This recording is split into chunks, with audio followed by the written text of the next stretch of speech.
Let's head back to our top story, where House prosecutors insist the impeachment complaint against Vice President Sara Duterte after the Senate returned it to the lower chamber. Let's get the perspective from the academe now and speak with political scientist Ronald Holmes. He's also the president of Pulse Asia. Good to have you with us, Ronnie. Thank you for joining us. Good morning, Kathy.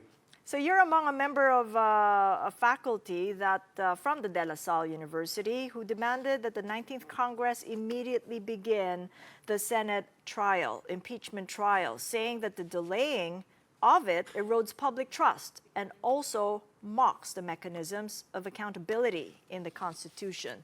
So what is the group's reaction now to the remanding and the reaction of the House to that remanding of the articles of impeachment?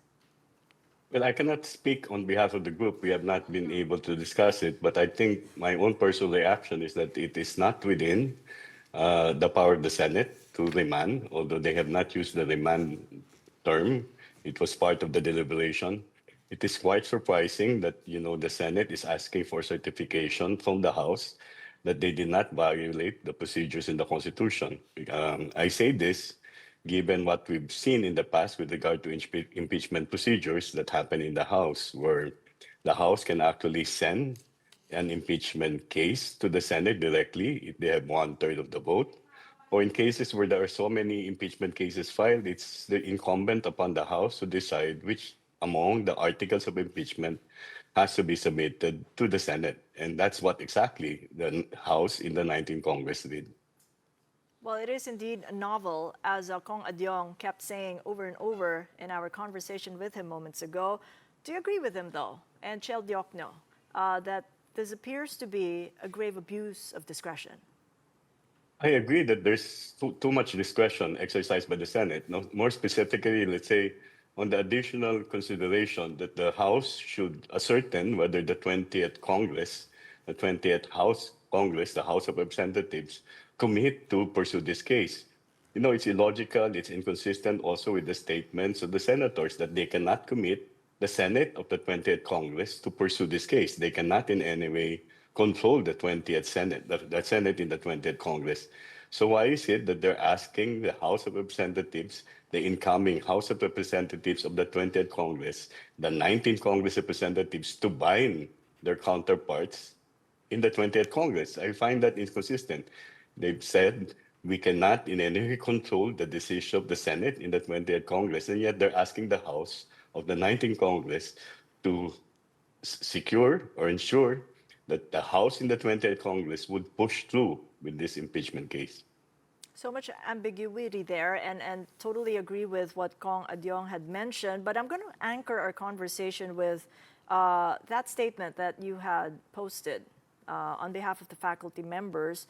It said that the continued inaction not only erodes public trust, but makes a mockery of the mechanisms for accountability. What impact do you think this is having on public trust? Well, I think we see it now. We see more people voicing out their opinions. We see rallies being held, protests being held right there at the Senate.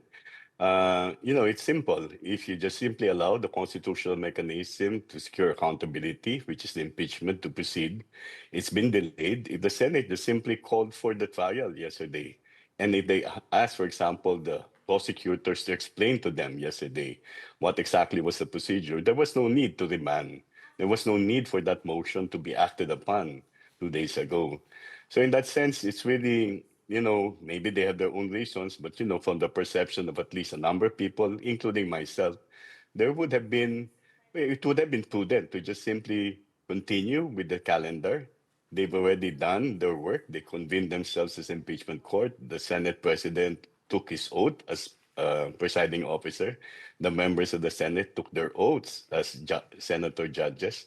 So it would have been really just appropriate for them to continue with the schedule in June 11 and ask the prosecutors, how exactly did you agree on what was the procedure that you applied before submitting this impeachment case to the Senate? You need not ask for certification. Since they already decided that the House prosecutors would present in the Senate as an impeachment court. As you say, you have yet to regroup with the faculty members of the De La Salle community to put out a statement or even construct your next reaction or feedback, what would you propose to that regroup? I think basically it would be the same. It's a restatement of what we had the first time around.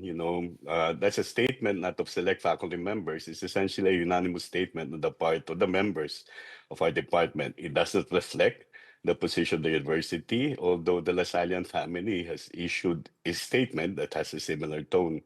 So I'm pretty sure that it would not necessarily change, although of course it's subject to deliberation as to what wording we will use to really insist to the Senate, this Congress, and the next Congress that they continue with the impeachment, because this is a process that actually secures the right of the one being that has been impeached to actually defend herself. And this is a process that will make it clear to the public that accountability procedures in the Constitution are being adhered to by people who took their oath to preserve, protect, and adhere to the Constitution. I appreciate your insights there in this very ambiguous moment. Thank you so much for joining us. Ronnie Holmes, Asia President and De La Salle University faculty member.